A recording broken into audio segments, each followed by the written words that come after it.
Welcome, you savages, and happy Halloween!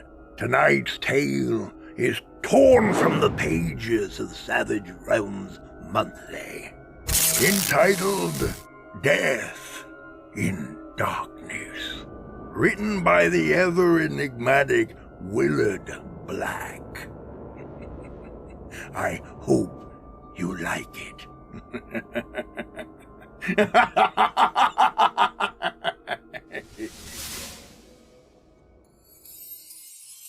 Death in Darkness by Willard Black. They came upon the first body just after noon. It was twisted and mangled, so mauled and bloodied that Redgar could scarcely say if it was a man or woman. Large black flies buzzed around stinking strips of rotting flesh. Carrion birds cawed and pecked at the innards. "Go on! Get!" Redgar kicked at one of the ravens, and the whole flock lifted into the sky with an indignant croak. The birds wheeled and circled, cawing out their displeasure, while Redgar crouched down for a closer look. It was a man, he decided, and he died fighting. His hands, what was left of them, were covered in cuts and scratches. But what had killed him? Was it man or beast? Natalie called from her seat atop the wagon. She held the reins in one slim hand and turned her head away from the carnage. She was a small, olive-skinned Raji girl, with a gold ring in one delicate nostril. She had become frightfully thin over the last few weeks in the wilderness, and the circles under her eyes were darker than ever. Raven hair hung in night-black curtains around her face. Hard to say. For 6 days the pair had been following the ruddy tracks of a caravan making its way slowly north. The line of vehicles was 3, maybe 4 days ahead. Redgar had seen their lights in the night while he and Natalie were camped atop a small hill.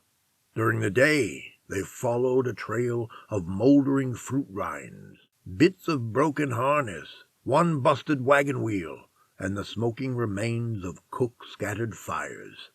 Redgar searched the ground for signs of battle, but the scouring winds had wiped away all traces. The only thing he found was confusion in the bloodied sands. Briefly he rummaged the dead man's cloak and trousers for anything valuable, but came up empty. Standing, Redgar dusted his hands.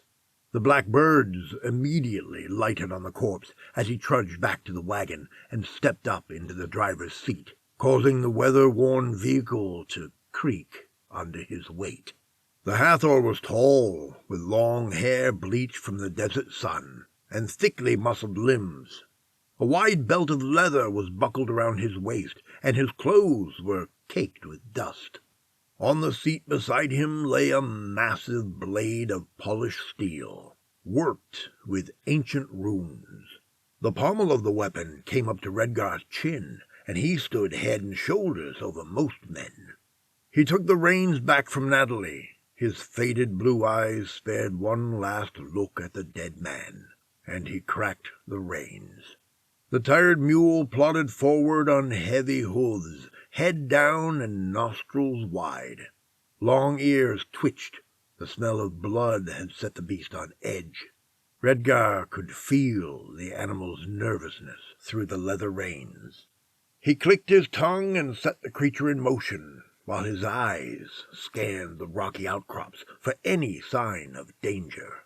The next day they found a string of bodies, so ripped and torn it was impossible to say if they were looking at 5 or 25. The ground was starting to slope up, and the sandy hills were turning into rocky, fettered crags. Arms and legs were scattered here and there, severed heads with faces transfixed in horror, and splashes of tacky, dried blood covered the rocks. The smell of hot copper hung in the air, and flies made black storm clouds around the remains. Natalie gasped, choked back a sob, and buried her face in Redgar's shoulder. "What could have done this?" "I don't know," he told her, "but we'll find out soon enough." She glanced up at him, and terror was written on the lines of her young face. "You think we shall be attacked?" "I think the caravan is not far ahead," he said, and pointed. She followed his finger and spied in the distance a small camp at the base of a towering finger of stone rising up out of the barren wastes. Half a dozen covered wagons were ringed at the base of the rock, and campfires blazed high. Thick clouds of dark smoke plumed from the leaping flames and carried the scent of charred flesh. They passed the burned-out wrecks of several carriages, and more bodies, as their mule made his slow, plodding way up the long, sloping incline toward the rock. Here and there they found broken swords and splintered spears in the bloody dirt, along with severed feet and disembodied hands. Natalie had pulled her hood up and closed her eyes to the horrors, but Redgar leaned out over the seat for a closer look at a hand clutching a bent blade. A stump of shattered bone protruded from the savage flesh, as if some berserk creature had ripped through the poor fellow's wrist with one vicious swipe. "Perhaps we should turn aside," Natalie said. "And go where?" Redgar asked. This was the only path through the trackless wilderness. Turning to the east or the west would only get them lost, and leave them scrambling in the rocks for days on end, until they eventually died of thirst. And he told her as much. He ended with, "If we didn't first fall victim to the villains who savaged this caravan." She clutched her cloak tight and shivered, despite large droplets of sweat were beating on her forehead. Her face was turned down in a frown, and her eyes were large dark orbs. She said, "This would be a lonely place to die." Redgar shrugged his massive shoulders. "Every place is a lonely place to die. A man must step alone through the door of death." "Is that what you believe?" she asked. "That death is a door that you walk through?" He nodded while his faded blue eyes watched the crowding hills for danger. "What's on the other side?" "How should I know?" Redgar asked. "No one has ever come back to speak of it." Natalie nodded to herself, admitting the big barbarian's simple logic. He said, "What do you believe?" She shook her head. "You probably wouldn't understand what I believe. It's an ancient mythos, lost to time, and I'm not even sure I believe it anymore. I've seen so many wild and unexplainable things that make me question everything I thought I knew." A wry grin turned up one side of Redgar's sun-tanned face. "Scholars are always so sure of themselves and their knowledge until they happen upon something they've never seen before. Then they wonder if they know anything at all." "And you are sure that you know it all?" she asked. He shook his head. "I'm sure that I don't know much of anything. The world is a mystery, and every day an adventure." She thrust her chin at the circle of wagons, now close enough that they could spy people moving among the camp, and asked, "What adventure awaits us this day?" "A life or death struggle, to be sure." Up ahead, a man stepped from the circle of wagons with a flaming torch in one hand. He waved the fiery brand in the air and raised a shout. Redgar shouted back, "Hello, the camp!" "Hello yourself," the man called back. "What's your business?" Redgar hauled up on the reins, pulling the mule to a stop, and yelled, "Travelers headed north, same as you." The man studied them a moment, and then turned back to his companions. A brief conversation took place, Clearly, several of the other survivors were frightened and wanted nothing to do with these newcomers. Redgar waited patiently, considering what to do if they attacked. Then the man called down, "Approach, slowly, and with your hands where we can see them."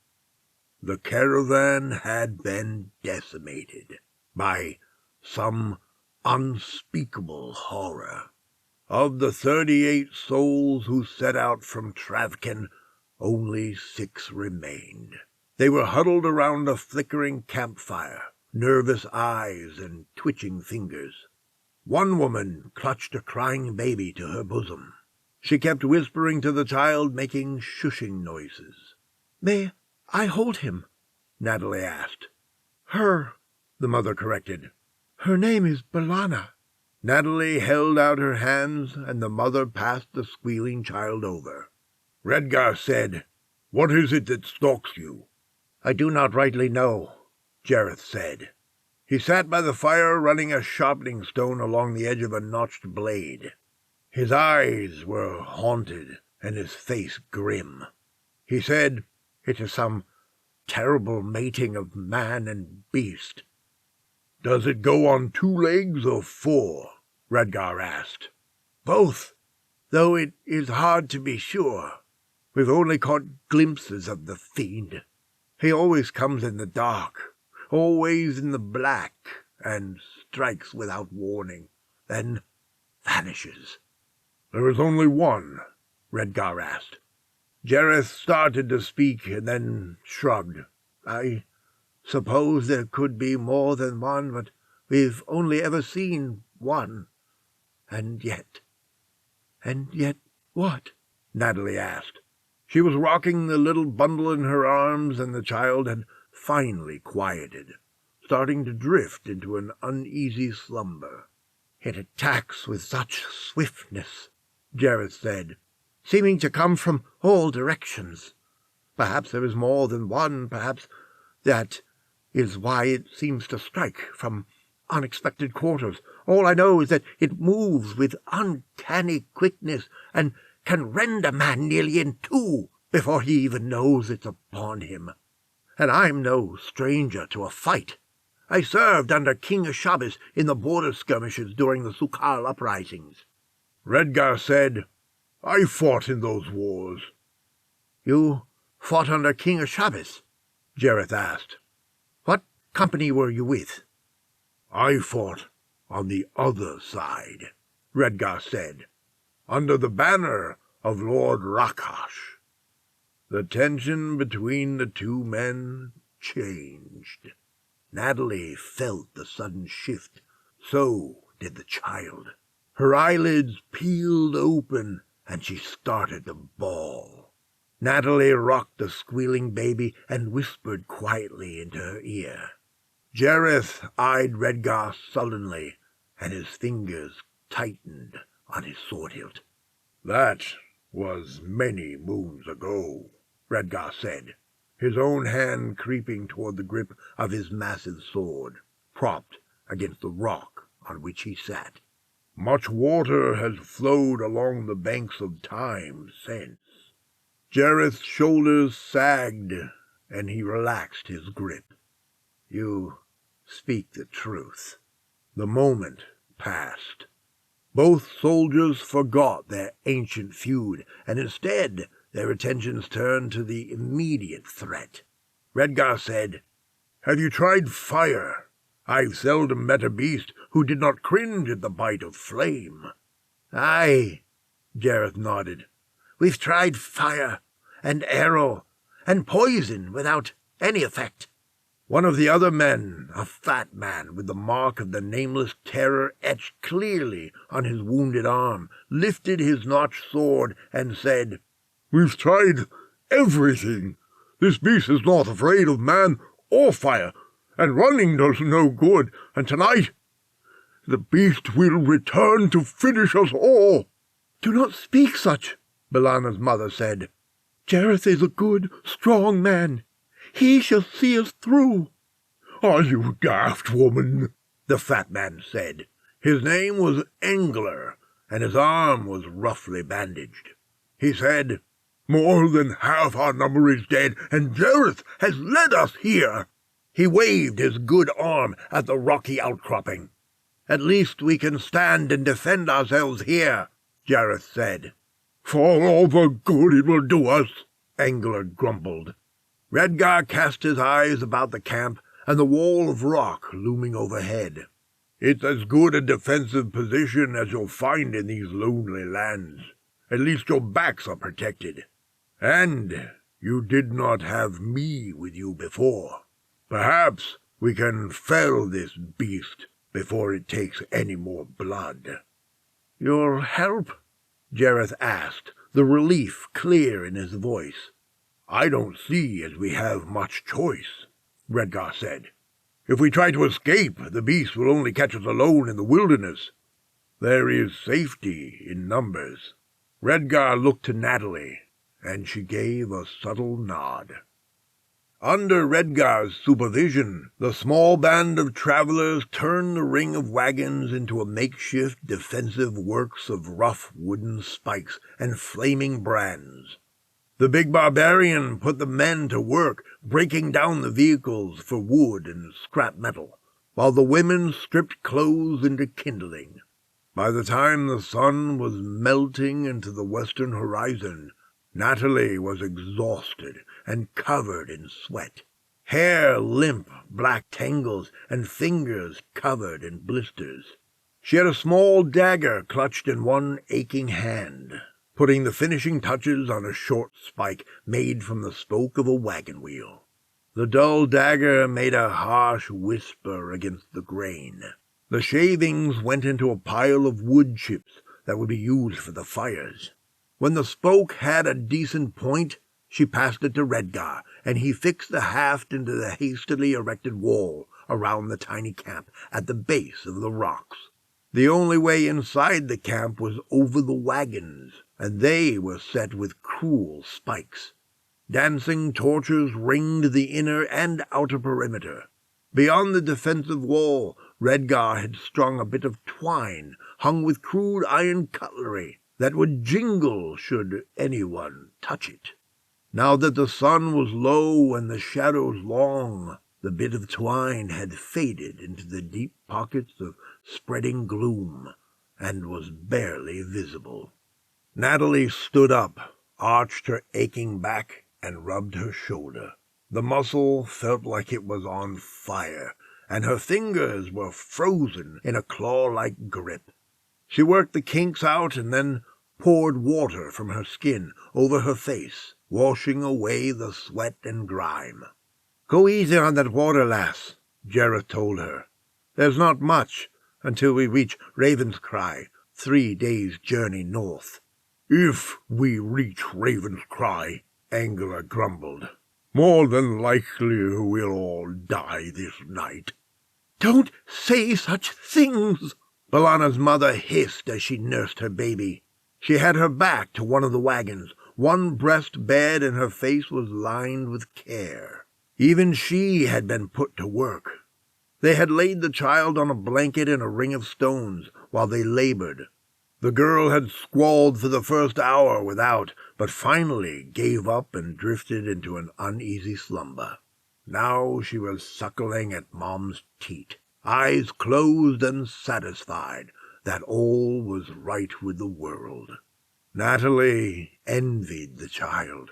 She wished she could be so innocent, so blissfully unaware of the danger. Instead, she had to keep her hands from trembling. Her knees felt like they would come unhinged, and her tongue was stuck to the roof of her mouth. Her instincts, that primitive voice at the back of her head, was telling her to run away, run fast and run far. But she knew Redgar was right. If they tried to run, death would overtake them in the darkness. They had to put up a fight. But she wondered if Redgar, for all his strength and cunning, was enough to save them from this fiend, whatever it was, lurking in the black shadows. Engler threw a sidelong look at the nursing mother and muttered, "I'll say what I like, woman. 'Tis true. We're as likely as not to die this night." "All the more reason to make peace with Elohim," Malachi said. He was a small man with thinning white hair and a hooked nose. His hands were covered in soot, and his long black robe had turned dung-colored from dust and desert sand. He wasn't much bigger than Natalie, and yet had worked the day through with a smile on his face. Engler flapped a hand at the little man. "Don't bother us with your foreign gods, sorcerer." "I'm no sorcerer," Malachi said, as he tipped some water into a pot and hung it over the cook fire. "And Elohim is the one true God." "Is that so?" Engler asked. Malachi nodded, and his hand went to his silver talisman hanging on a leather thong around his neck. It was a curious symbol, with a loop, a cross-guard, and a long end. His thumb unconsciously traced the lines of the polished metal. "Then ask him to save us from the evil that haunts us," Engler said. "I have prayed many times," Malachi said. Jareth said, "Pray louder." He obviously didn't hear you. "I prayed that he would send us a deliverer," Malachi told them. With the same small, knowing smile he said everything else. And Natalie thought she saw his eye flit towards Redgar, who was still hard at work setting a large spear in place. Engler barked a laugh. "Ha! You think a bloody Hathor is going to save us from evil? You're more mad than I thought. All those scriptures and prayers have addled your brain, old man. You and your God can rot." Malachi only shrugged. "You really think your God brought Redgar and I here?" Natalie asked. Malachi was busy adding rice to the boiling pot, and he nodded. "What do you think brought you here?" "Our mule," Natalie told him. Engler guffawed. "See? Even the Raji girl knows your gods are a load of old toss, and your prayers won't save us." "We shall see," Malachi told him. "No more of that talk now," Redgar said, joining them at the campfire. He lowered himself onto a flat rock, tossed his long blonde hair back, laid his giant sword across his lap, and said, "We'll survive the night, or we won't.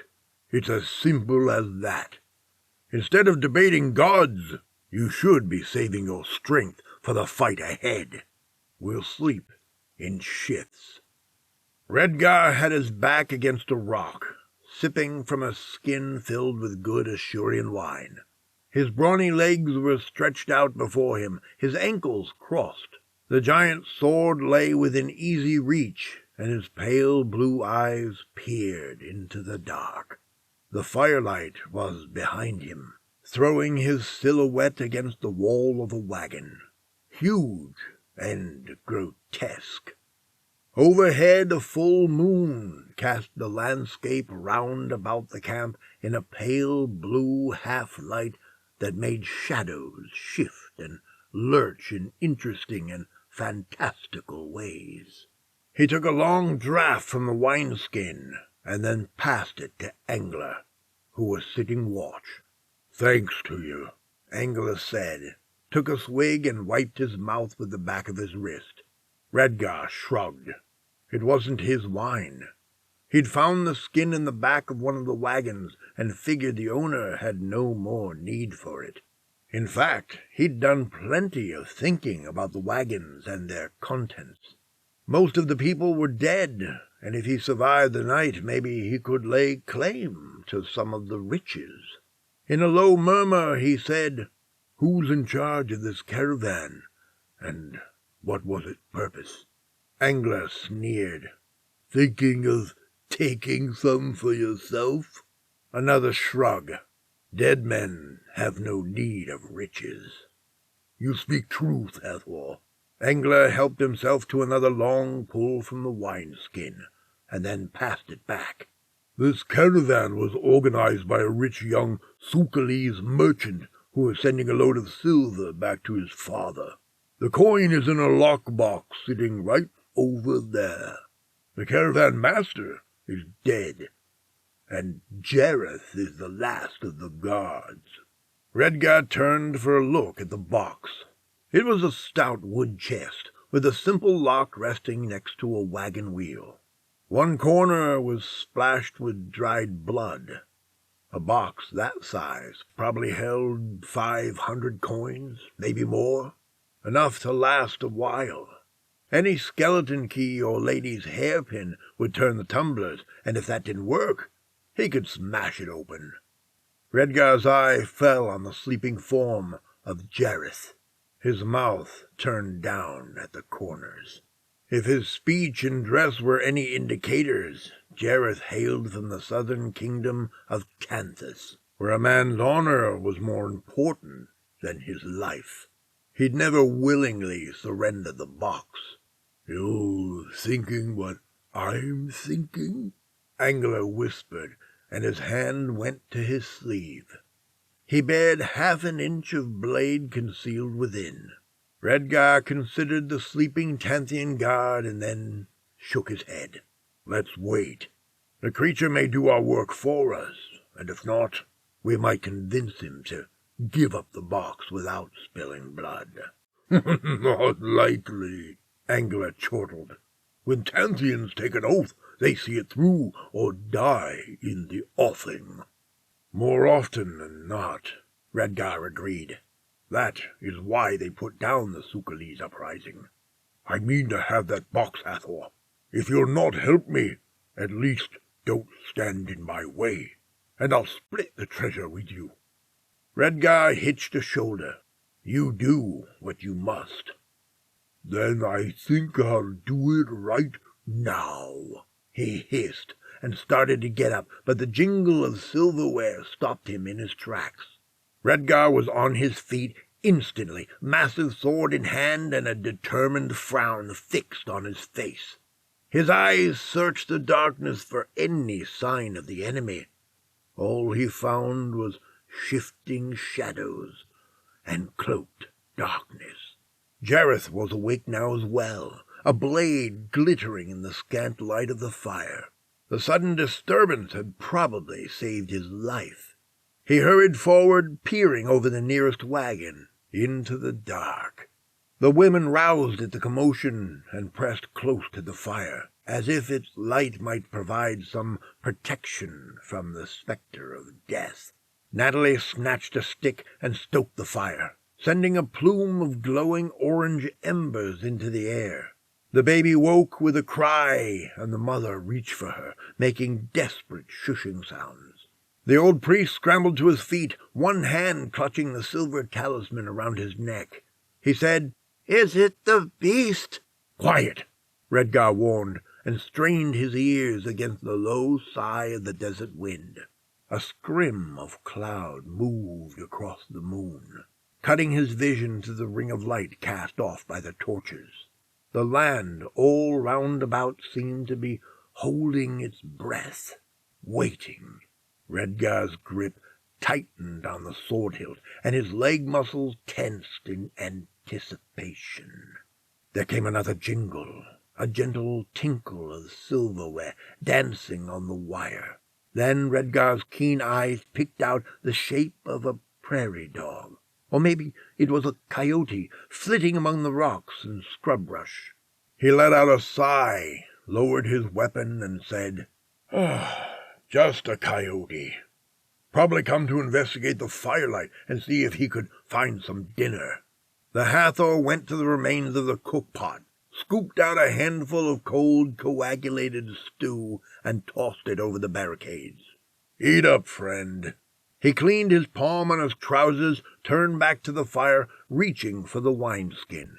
And the moment he turned his back, a hulking mass of dark fur and glistening fangs leapt the barricades with a low growl. A scream went up. Within seconds the small camp was chaos. as people scrambled to escape the flashing, tearing claws and gnashing teeth. B'Elanna's mother kicked over an oil lantern and sent a river of fire racing across the sand with a hungry whoosh. The flames lit the camp in a lurid red glow, and Natalie caught sight of the beast. It was a thing out of a nightmare, legend, a fever dream. It was something she had heard tales of in another life, when the world was sane, and monsters were from fairy tales, could not exist by the light of day. It stood head and shoulders taller than Redgar, covered in wiry black fur with sloping shoulders and malevolent eyes staring out from a wolfish face. Slavering lips peeled back from yellowed teeth, and its hands were tipped with dangerous claws. The creature craned its wolfish head up to the sky and bellowed out a long howl that froze the blood in Natalie's veins. She clapped both hands over her ears and screamed in fear. Her mind rebelled at the sight of the half-man, half-wolf with its lolling tongue and hate-filled eyes. She stumbled backwards, nearly fell into the line of blue flame from the overturned oil lantern, and then leapt the blaze, crawled under a wagon, and watched in horror as the wolf-man tore the guts out of the heavy-set man with a cudgel. The man never stood a chance.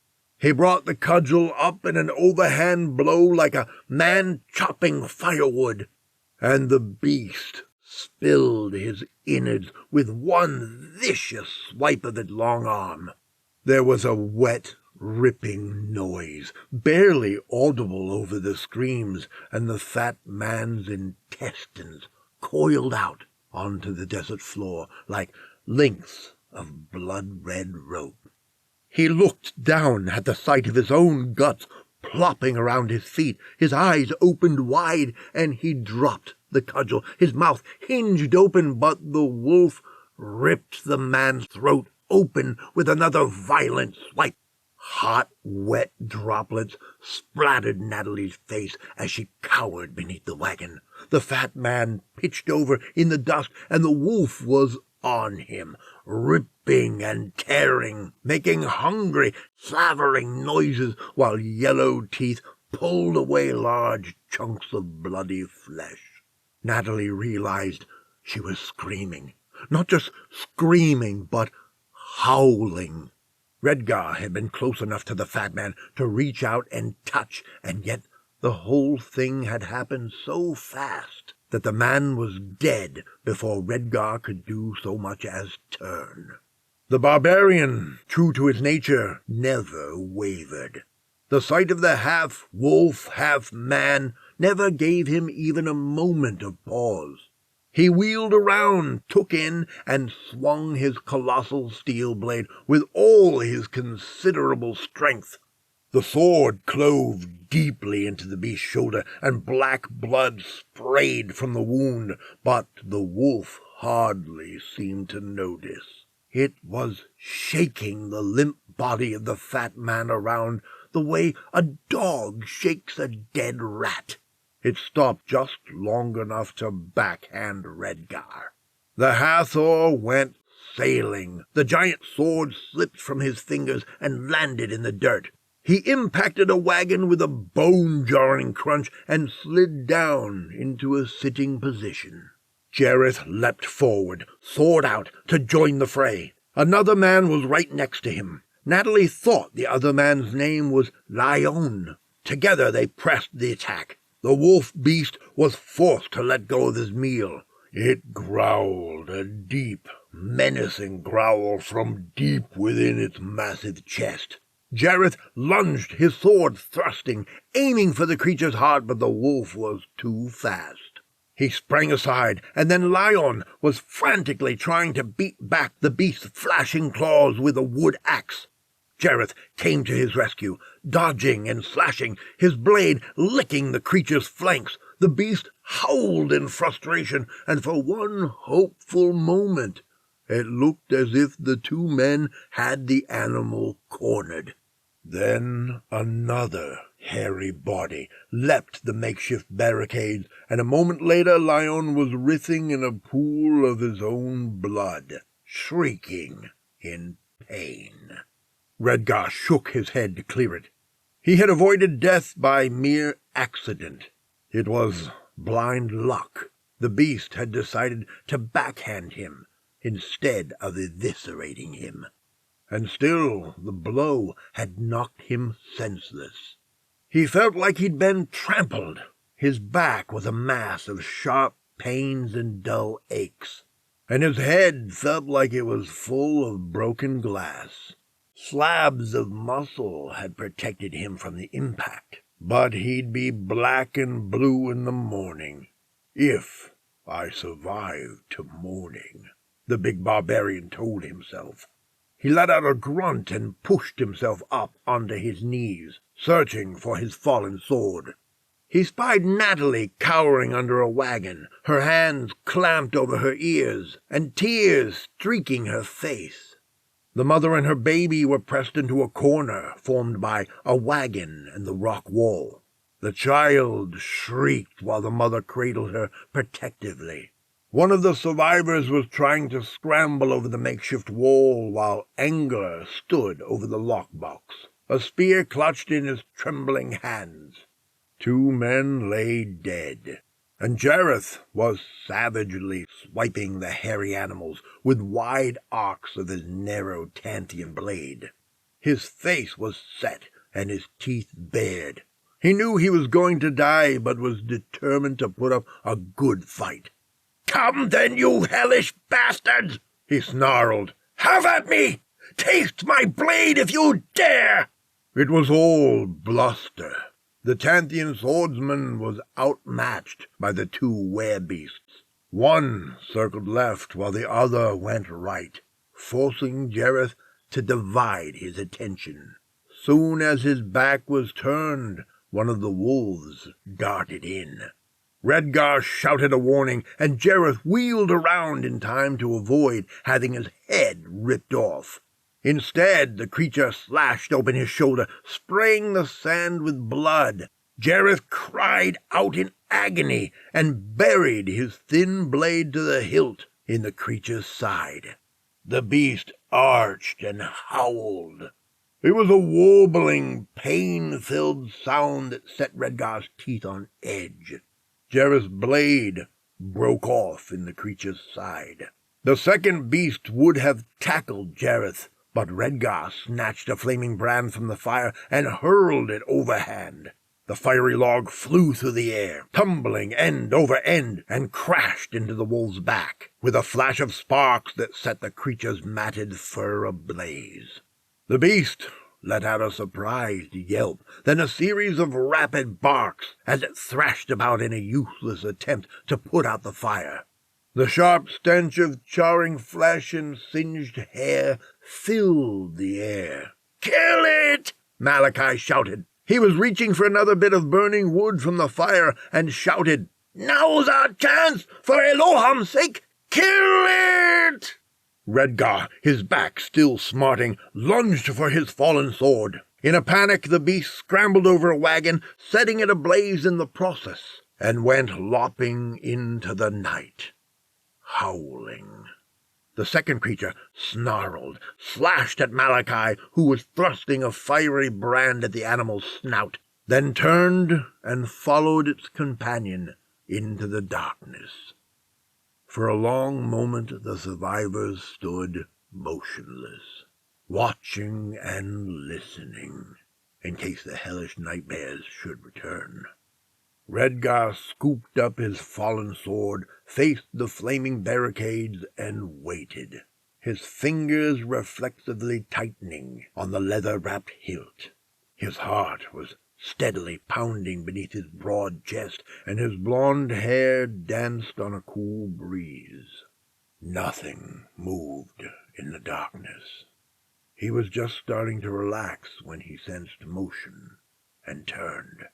Jareth was slumped against the rock wall, eyes shut, blood seeping from his ravaged shoulder. An angler was creeping up behind him, a blade in either hand. Redgar moved with a speed born of countless battles. The giant sword flashed. An angler slumped to the sands.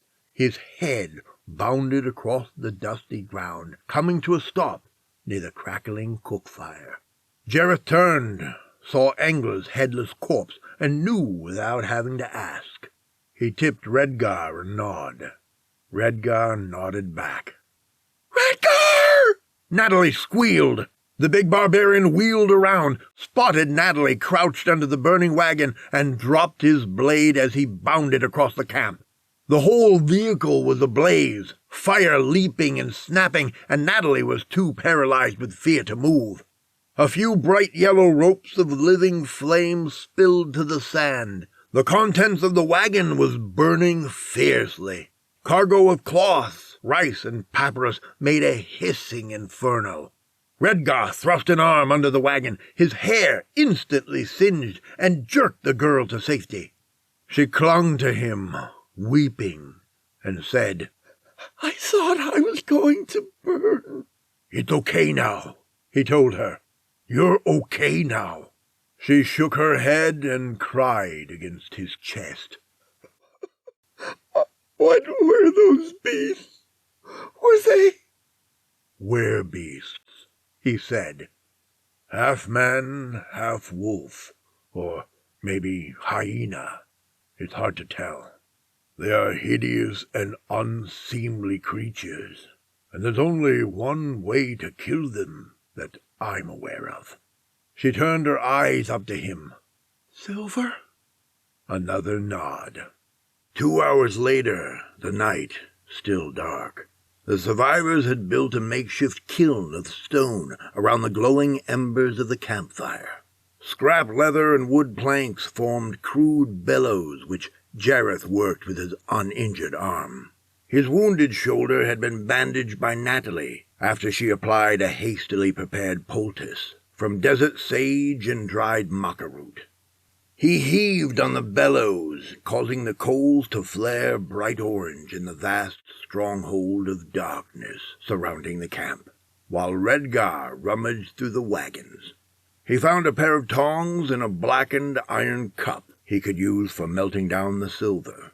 All he needed was a mold.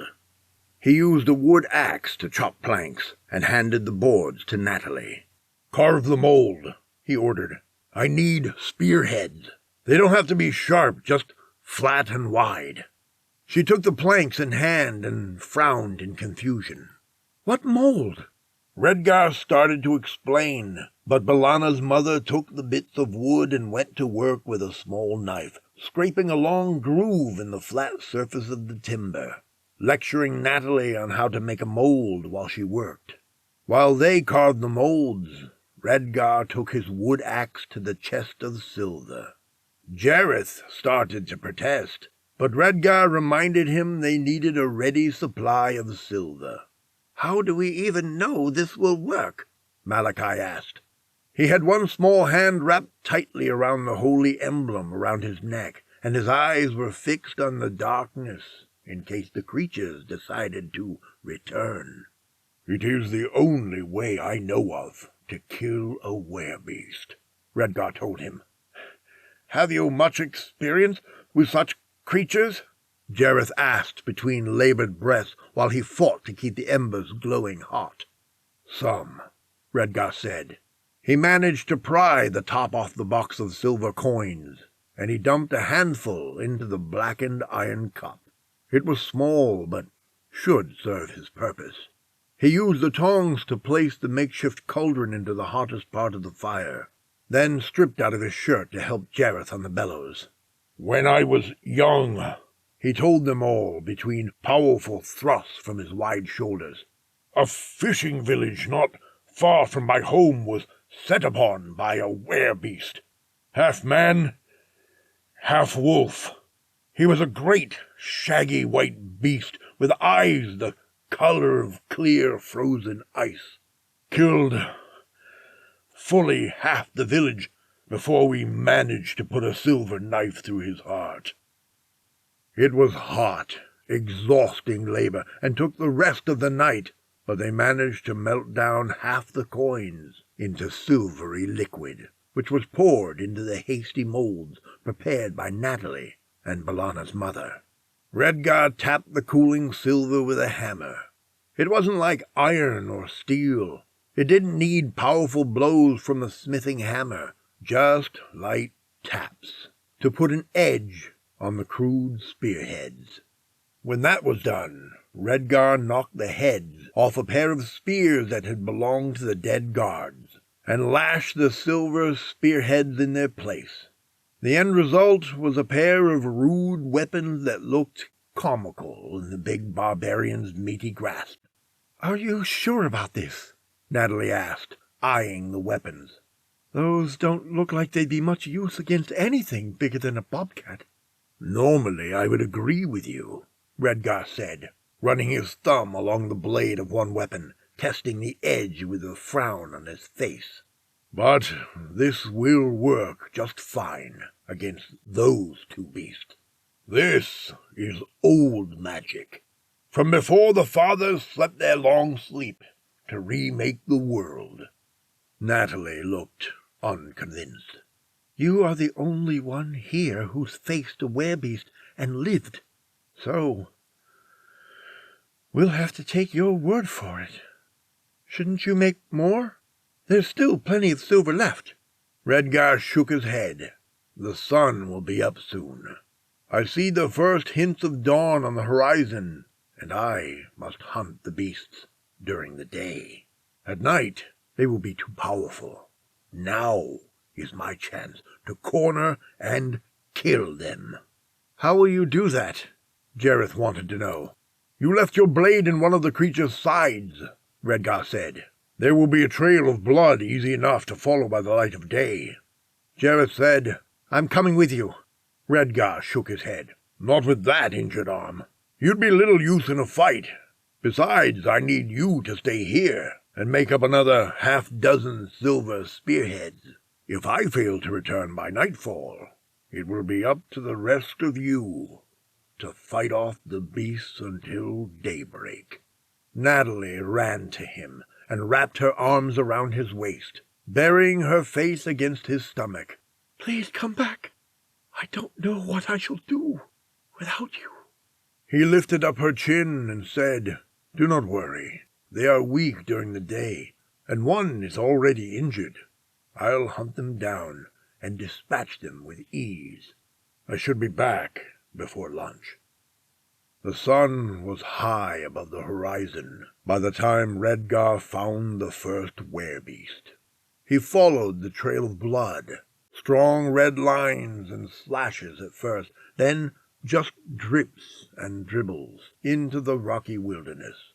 The barbarian had stripped down to a loincloth with one silver-tipped spear clutched in his fist, while the second rode against his back on a simple leather sling. Sweat beaded on great slabs of muscle, but all his strength amounted to nothing against the fell magic that gave the night terrors their heinous might.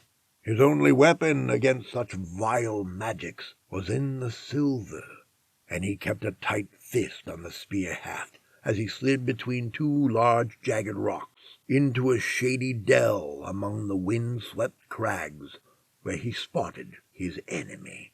The beast had mostly gone with the rising of the sun, and a man was left in its place. He was laying naked on his side, clutching a puckered stab wound in his rib cage. The broken blade of Jareth's sword lay nearby, still wet with the man's blood. He was layered in sweat and breathing heavy. The sword had done him a savage wound, mortal to any mortal man. But the arcane spell of the werebeast would heal him as soon as the moon was high. Redgar knew from experience. The man heard Redgar's heels scrape stone and craned his head around for a look. His face was a misshapen, ugly truth of the werebeast's curse, a mockery of a man. He had a low, sloping brow and fleshy lips, hairy cheeks, and teeth like yellowed tombstones in diseased gums. Have you come to finish me? He panted. Redgar nodded, lifted the spear, and asked, "Where is your mate?" The man shook his head. It's not our fault, he gasped between ragged breaths. We can't help it. You don't know what it's like when the moon waxes and the beast takes over. It's not. We can't stop ourselves. I'm not here to pass judgment, Redgar told him. I'm here to put you out of your misery. Where is your compatriot? Why should I tell you? Because I can kill you quickly, Redgar told him, and placed the tip of the silver spear against the man's thigh. Or I can kill you slowly. I'll never talk. Redgar plunged the spear into the man's thigh, and a dark red wellspring of blood seeped up. The man convulsed, and his shrieks echoed around the small canyon. Redgar yanked the spear free and asked, "Where is your friend?" "Stab you to the deepest of the 9 hells." This time Redgar stabbed the hard flesh of the man's shoulder, and was rewarded with a piercing scream. "It burns!" "Where is your friend?" The man made a show of not talking, and Redgar went on stabbing him, in the legs and arms. It was well past noon. The man's skin was covered in deep cuts. By the time he finally told Redgar of the cave where he and his friend had been hiding out, "We never meant for it to happen," he gasped through clenched teeth. "We come out here during the full moon to be alone. We had no idea a caravan would pass so close by." "Your reasons make no difference to me," Redgar told the man, and stabbed the spear point into the man's breast with a powerful stroke that ripped through skin and bone. There was a wet crunch. The man let out a pitiful moan. His eyes rolled up. He gave a spasmed jerk, and then lay still. Redgar left the spear planted in the dead man's chest, like a tree sprouting from his tortured breast. He used the other spear to saw off the dead man's head. The big barbarian didn't know of anything save a slither skin and a ghost that could live without its head. He tossed the severed head among the rocks and then followed the path to the cave that the dead man had spoken of. It took him most of the day, winding among the stones to locate the narrow opening in the rock face. It was a tall, dark gap in a dung-colored hillside that plunged down at an angle into the earth. The rank odor of rotting carcasses floated up from the opening, a foul, stinking reek of decay that made Redgar's mouth turn down and his brow furrow.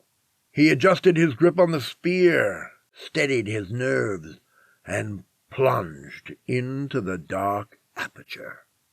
Inside was a reeking, filthy chamber of yellowed bones, splashes of blood, and tufts of coarse hair amid piles of treasure. Redgar's eyes ran over strings of pearls, gold rings, good leather boots, circlets and goblets, and winking gemstones. But the other werebeast was nowhere to be found. Redgar pushed deeper into the crack in the earth, jabbing the spearhead into dark recesses, but the cave came to an end, with no sign of his enemy. Redgar paused long enough on his way out to scoop up a handful of gold and jewels. Then he was back in the sunlight. Only the sun was no longer high overhead.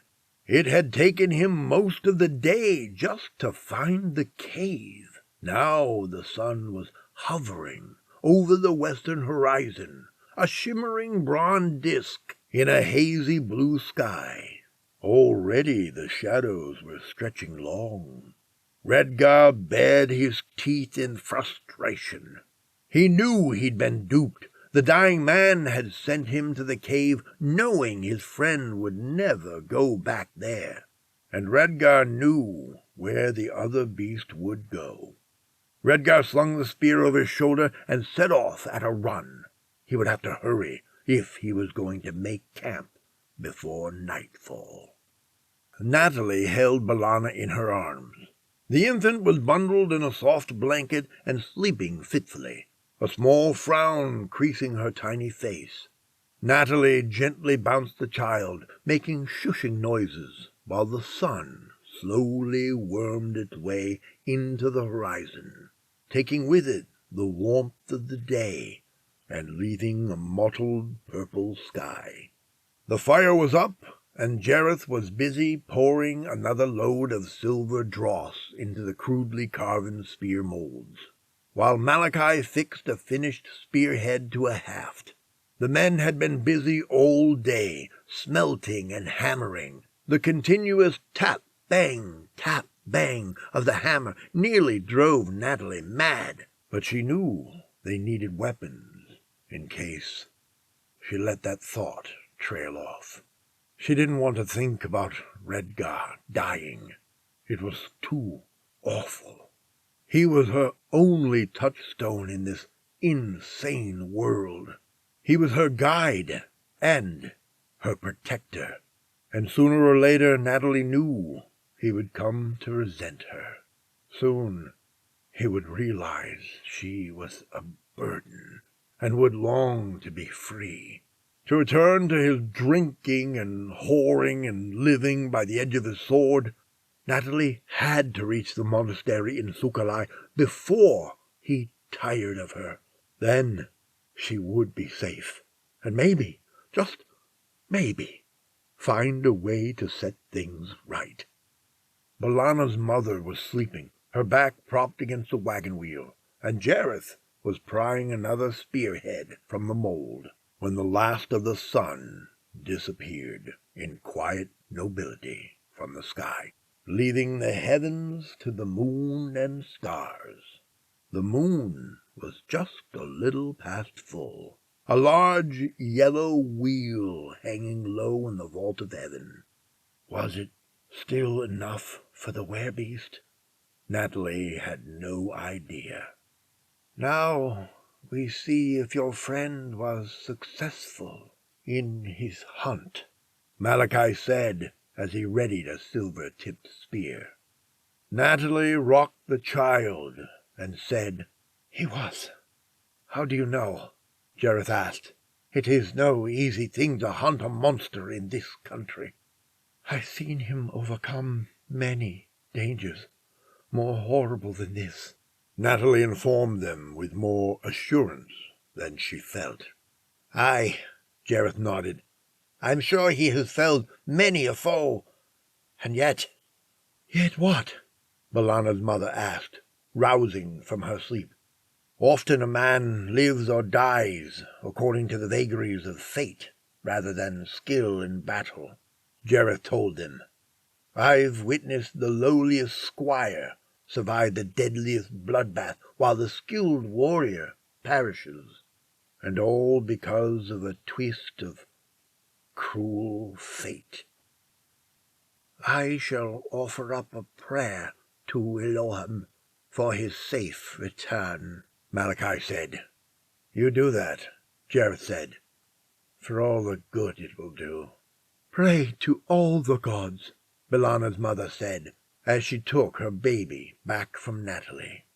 The child stirred in her sleep, letting out a small creak from her tiny throat. "You did good," the mother said. "You'll make a fine mother one day." Her words were a silver spearhead to Natalie's heart. She forced a smile onto her face and said, "I do not think it is my fate to bear children." "You never know," Balana's mother said as she bared a breast for the child to suck. "Redgar is a fine man. He'll make a good husband." Natalie opened her mouth to correct the woman and decided against it. "I'm just glad he's a fine warrior," Jareth said. He stood at the edge of the wall formed by wagons, a spear in his good hand, his injured arm in a makeshift sling. "Even if he is a barbarian, let us hope he has finished the—" A bone-chilling howl rose above the sound of the wind and crackling fire. The sudden piercing wolf call stopped Natalie's heart in her chest. Her guts turned to ice and her throat worked soundlessly.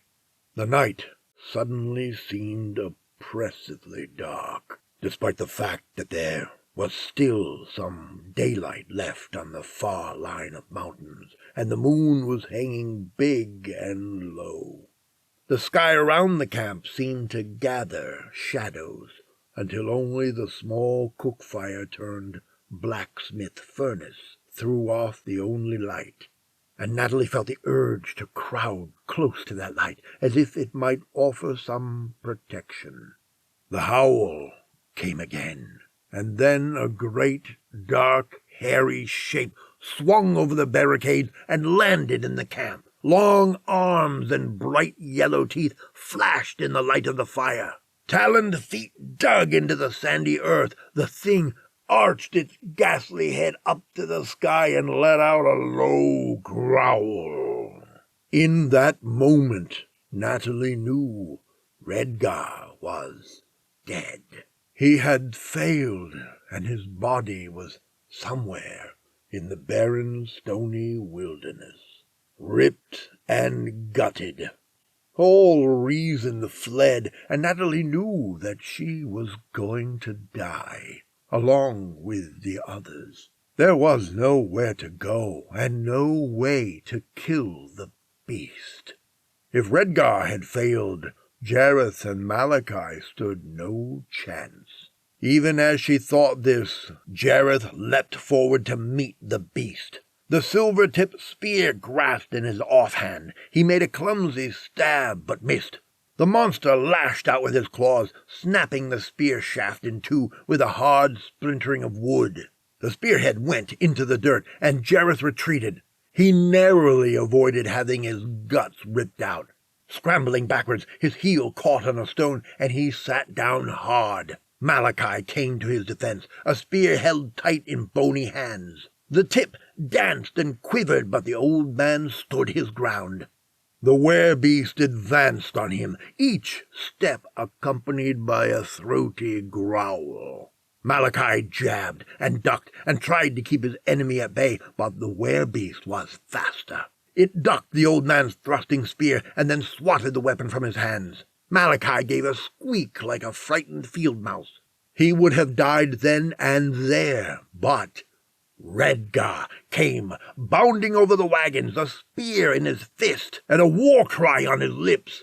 The monster spun. Silver flashed. The spearhead went all the way through, punching out the were-beast's back with a hard, ripping noise. Warm red blood splashed Natalie's face. The beast stumbled, arched its neck, and howled in misery. The sound set Natalie's teeth on edge. She covered her ears and retreated to the far side of the campfire, placing herself in front of mother and child. Redgar landed in a crouch and rolled, dodging claws. He came back up on his feet and cast about for a weapon, but there was nothing close to hand. His eyes opened wide. The beast, spear haft sticking through its body, leapt. Redgar met the thing's attack with his arms wide and his teeth bared. He managed to catch the were-beast's wrists, but the hairy monster came down on top of the barbarian, driving him to the ground. There was a flash of teeth and fangs. Redgar fought to keep those teeth away from his skin, but the animal's nails dragged his chest, leaving red furrows in his pale flesh. He screamed. The beast would have killed him, but Malachi charged, brandishing the silver talisman like a knife, and he struck. He buried the dull end of the silver symbol in the werebeast's eye socket. Dark blood spilled out. The animal reeled, clamping both hands over his ruined eye, giving Redgar the chance to reach for the spear. He pulled the haft free of the animal's body and stabbed. The monster fell back with a painful yelping. The next few moments were utter savagery. Redgar jabbed the spear home again and again, the beast flailing and snarling until the nightmare creature lay dead upon the stony ground. Soon as the deed was done, the monster turned back into a human. The limbs shrank, the snout took on new shape, and the hair fell away to reveal a woman. She had been pretty once, if Natalie was any judge, but the constant metamorphosis had left her misshapen and frightful, even in her human state. It was a woman, Malachi breathed. Redgar crouched down next to the body, nodded. That explains much. How so? Jareth asked. The one I dispatched this morning was dead set against telling me where to find his friend. I thought it was simple stubbornness at the time. Now I know he was protecting his lover. He made certain I knew they had no choice in the matter, that they killed because they were driven by the animal within. How sad, Natalie said. Perhaps, Redgar said, but I found their lair. It was a dank hole in the earth full of treasure. In the end, they met the same fate.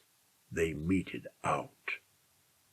3 days later, the survivors piled into the only serviceable wagon left, trundled into the sprawling territory of Raven's Cry, a far-flung outpost of the Ashurian kingdom.